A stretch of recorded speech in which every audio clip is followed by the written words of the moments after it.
नहमदुहु व नुसल्ली अला रसूलिहिल करीम अम्मा बाद वक़ाल नबी सल्लल्लाहु अलैहि व आलिहि वसल्लम मन काना युमिनु बिल्लाहि वल यौमिल आखिर फलयुकरिम ज़ैफ़हु।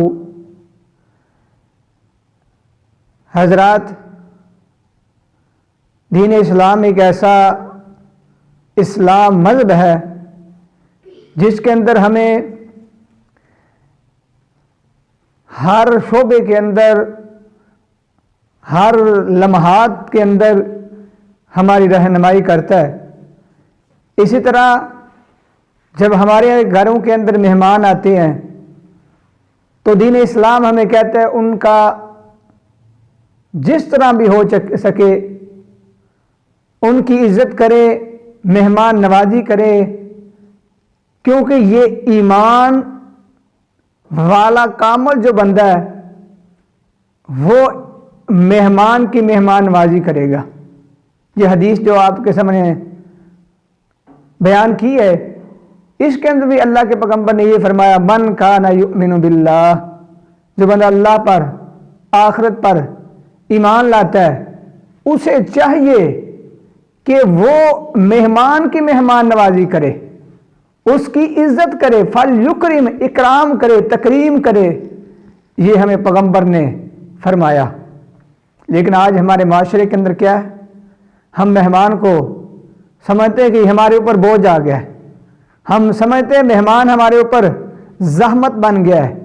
हालांकि आप सहाबा इकराम को देखें, सहाबा इकराम के पास अपने खाने के लिए कुछ नहीं, इसके बावजूद उन्होंने मेहमान की इज्जत की, मेहमान की मेहमान नवाजी की।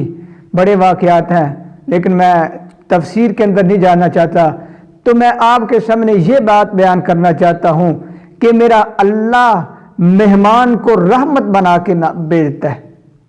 और जो लोग परेशान हो जाते हैं कि हमारे लिए बोझ है, इसका खाने को बंदोबस्त कैसे करेंगे, याद रखिए मेरे अल्लाह का कानून है, मेरे अल्लाह का असूल है कि वो मेहमान को बाद में भेजता है और उसके रिज़्क़ को पहले भेज देता है। इसकी मिसाल मैं छोटी सी देता हूँ, हर बंदा समझ जाएगा कि बच्चा पैदा होता है, अभी बच्चा दुनिया के अंदर आया नहीं, बच्चा दुनिया के अंदर नहीं आया, उसकी माँ के छाती के अंदर मेरा अल्लाह उसके रिज़्क़ का बंदोबस्त पहले कर देता है। ये है, हमें इससे सबक सीखना चाहिए कि मेहमान आ रहा है जी, कोई मसला नहीं, अल्लाह ने रिज़्क़ पहले उसका लिख दिया, कोई मसला नहीं, इसकी इज्जत करें, इसकी मेहमान नवाजी करें। आप रिज़्क़ के लिए, इसके खाने के लिए परेशान ना हुआ करें। आइए, एक हकायत भी बड़ी मशहूर है, एक गांव का वाक़या है। एक शख्स, उसकी अपनी बीवी के साथ लड़ाई होगी। जब लड़ाई झगड़ा हो गया, उसी वक़्त उनका रिश्तेदार आ गया। मेहमान जब आया ना तो उसे बैठक के अंदर बैठाया, खामद ने बीवी को जाके कहता है कि मेहमान आया, इसके लिए खाना तैयार करो, खाने का बंदोबस्त करो। बीवी गुस्से के अंदर थी, उसने कहा ना तेरे लिए कोई है, ना तेरे लिए खाना, ना तेरे मेहमान के लिए कुछ है। उसने कहा अच्छा, बड़ा समझदार शख्स था, इसलिए वो सब्र कर गया।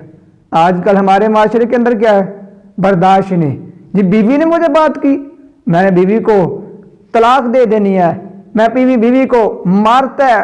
ये समझदार शख्स की अलामत है कि उसके अंदर अल्लाह पाक ने बर्दाश्त रखी होती है। समझदार जो बंदा है उसके अंदर अल्लाह पाक ने बात सुनने का हौसला रखा हुआ था।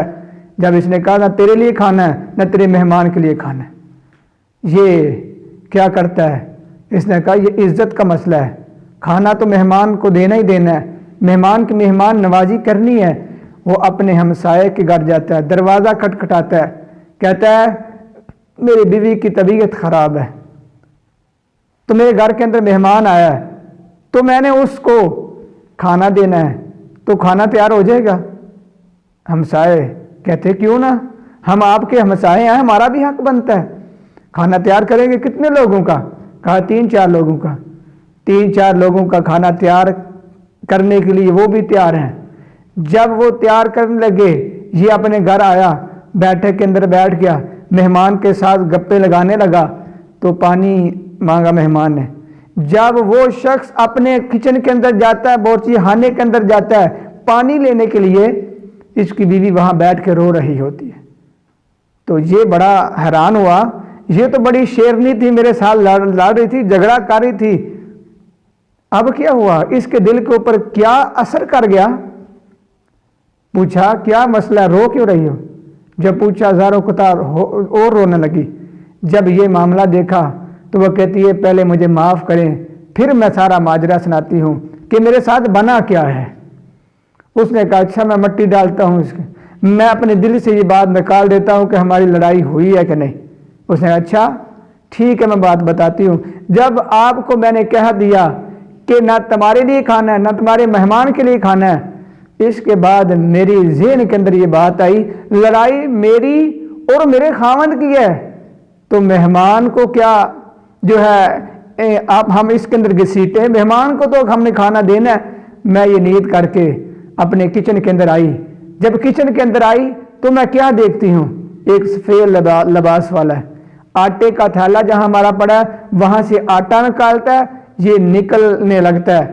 میں حیران پریشان اور ڈر گئی، یہ دیکھ کے اس نے کہا اے خاتون پریشان نہ ہو، یہ وہ حصہ ہے جو تیرا مہمان کا حصہ تھا، جو اللہ نے تیرے گھر کے اندر پہلے بھیج دیا تھا، اب اس کا کھانے کا بندوبست یہ تیرے ہمسائے کے گھر کے اندر ہے، یہ حصہ میں یہاں سے لے کر وہاں لے کر جا رہا ہوں۔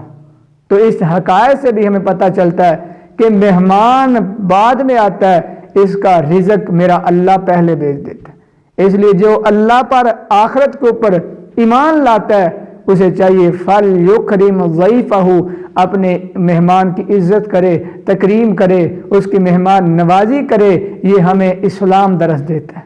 تو اللہ تعالیٰ سے دعا ہے اللہ تعالیٰ ہمیں جو ہے مہمان کی مہمان نوازی کرنے کی توفیق عطا فرمائے۔